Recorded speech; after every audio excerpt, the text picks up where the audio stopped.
Vous écoutez Europe 1, il est 8h18. À l'interview politique d'Europe 1, ce matin, Jean-Pierre Elkabbach, vous recevez Éric Woerth, député Les Républicains, et Andreas Schwab, député européen allemand de la CDU et proche d'Angela Merkel. Monsieur Schwab est à Strasbourg, parce qu'il y a des débats qui vont commencer à 8h30. Pour l'Allemagne, Andreas Schwab, bonjour. Bonjour monsieur. Merci d'être avec nous. Et Éric Woerth, bienvenue, bonjour. Bonjour. Le Premier ministre vient de dire que les bases d'un accord existent et qu'il faut trouver une solution de compromis. Alors ça y est, on y est presque. Mais il ne faut pas une solution de compromis. Compromis, c'est un très mauvais terme. Il faut une solution qui soit efficace pour la Grèce et qui soit efficace pour la zone euro. C'est tout le sujet. Et la solution efficace, c'est que l'économie grecque accepte de se réformer et que M. Tsipras accepte que les Européens lui proposent des solutions et qu'il les accepte pour réformer son économie. Et puis le reste viendra. Si la droite gouvernait aujourd'hui, il y a longtemps que la Grèce serait mise dehors. Vous lui diriez ça suffit, et hop, out. Non, je ne crois pas. D'abord, je pense qu'on n'aurait pas géré le sujet tout à fait comme ça. On l'aurait géré plus en harmonie avec les Allemands. Et la faiblesse du couple franco-allemand dans la dernière ligne droite a été une mauvaise chose. Ça, c'est une plaisanterie. C'est une plaisanterie. Vous n'avez pas vu Mme Merkel à Paris? Oui, hier. Vous savez pas après. Mais le reste, le téléphone. Oui, mais avant, il y a eu deux positions différentes. Deux positions différentes. Les Allemands avaient demandé. Non, il y a eu deux positions différentes entre Mme Merkel et M. Hollande. M. Hollande a appelé à négocier jusqu'à la fin. Mais en tout cas, le compromis est un mauvais terme. Alors, je ne sais pas ce que voulait dire le Premier ministre. Il faut évidemment essayer d'aboutir à un accord. On a toujours dit qu'on préférait que la Grèce reste dans la zone euro, c'est bien évident. Et ça a toujours été sous-estimé par le gouvernement. M. Valls comme M. Hollande, surtout, ont beaucoup dit que ça n'aurait aucun impact sur le plan économique. On a toujours dit que ça aurait un impact et qu'il fallait veiller à ce que la Grèce reste dans l'euro, mais pas à n'importe quel prix.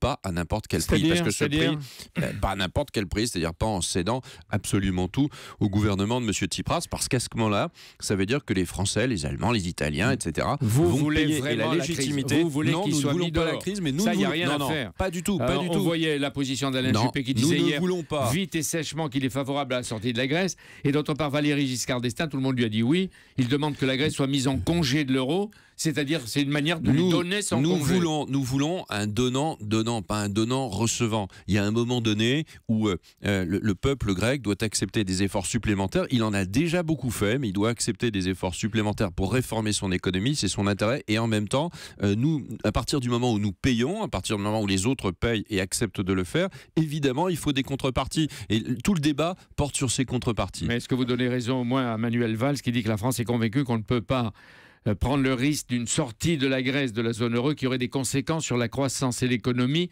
mondiale, française et mondiale?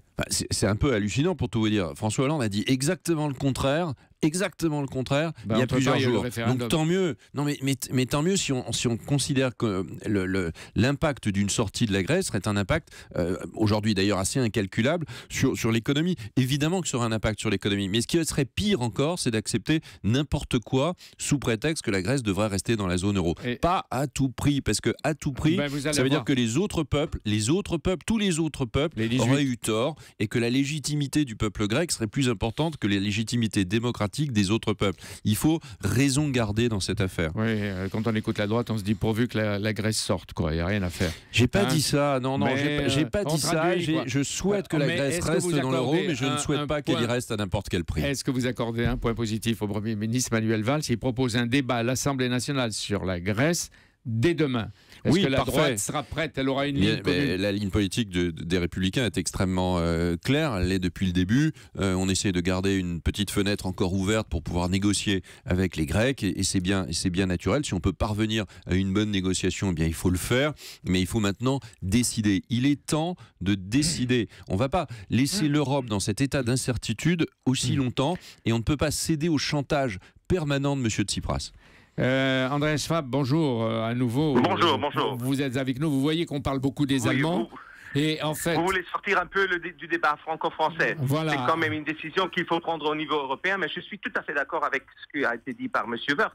Il faut faire en sorte que la démocratie grecque n'est pas plus important dans le public que les autres démocraties en Europe. Et c'est pour ça qu'avec le référendum grec ce dimanche, ça a changé quelque chose. Et donc, on ne peut pas tous revenir à l'agenda d'avant. Les Grecs ont voulu faire un choix Et ce choix a été un choix contre les propositions européennes. Mais alors, est-ce que ça veut dire, Andreas Schwab, que vous préféreriez que la Grèce quitte la zone euro?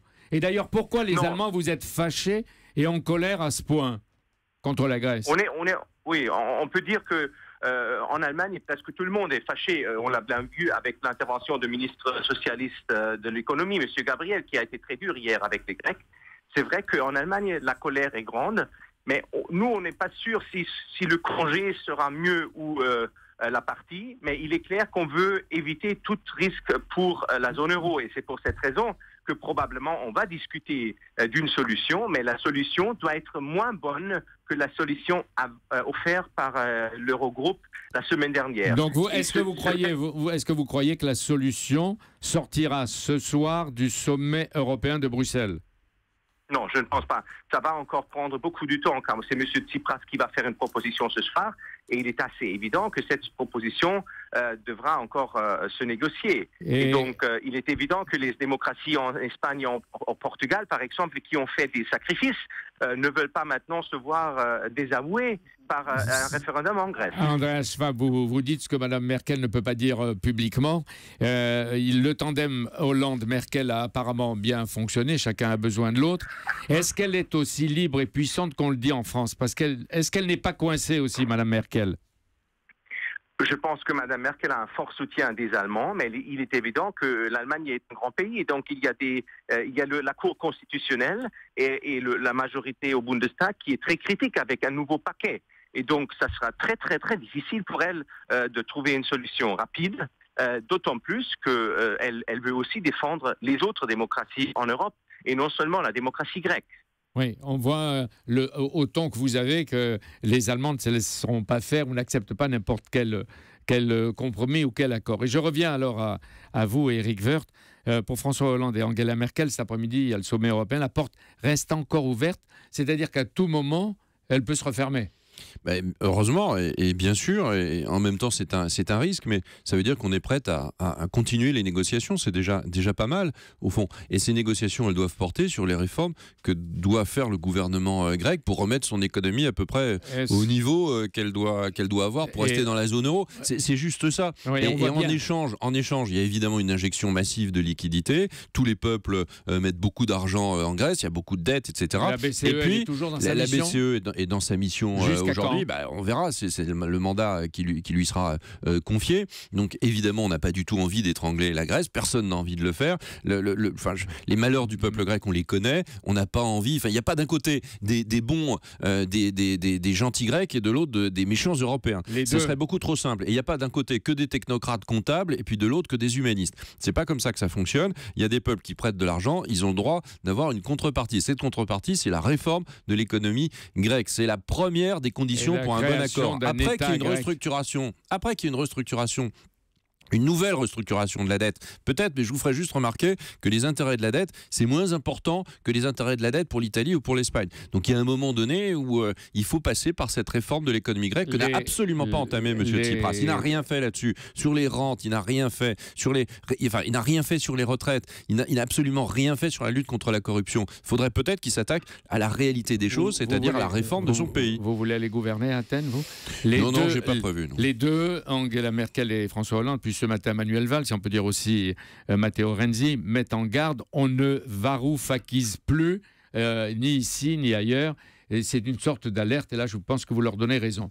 Mais je voudrais vous poser une question sur un sujet complètement différent, parce que vous disiez vous-même, on ne va pas toujours parler que de la Grèce. Pour les migrants mineurs isolés accueillis en France, Éric Ciotti, qui est président du Conseil général des Alpes-Maritimes, vient de préconiser des tests osseux par radiographie pour vérifier leur âge. Est-ce que le Parti républicain tout entier est d'accord ? D'abord, c'est déjà fait.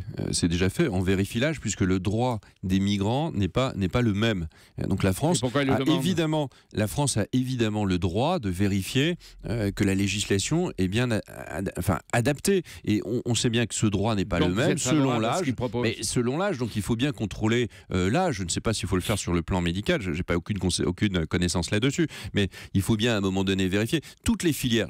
toutes les filières d'immigration clandestine doivent être combattues. Sinon, c'est encore plus de malheur pour les migrants. Donc Éric Ciotti a raison. Éric Ciotti a raison de dire qu'il faut vérifier l'âge parce qu'on a une législation et qu'on est un grand peuple et que les grands peuples qui accueillent des migrants sur leur sol, ils doivent pouvoir contrôler et maîtriser cette immigration. Il n'y a pas non plus d'un côté des gens qui sont humains et des gens qui ne le sont pas. Le débat va monter. Merci Éric Woerth. Merci Andreas Schwab aussi qui est en ligne avec nous. Absolument. Et demain, Jean-Pierre? Demain, le gouverneur de la Banque de France, Christian Noyer, qui s'est fait allumer par Laurent Geoffrin de manière peut-être excessive, il y répondra. Qu'il le traite de taliban. Eh ben vous voyez. Absolument. Merci Christian Noyer, Jean-Pierre taliban. Elkabbach. On aura tout entendu. Merci Jean-Pierre.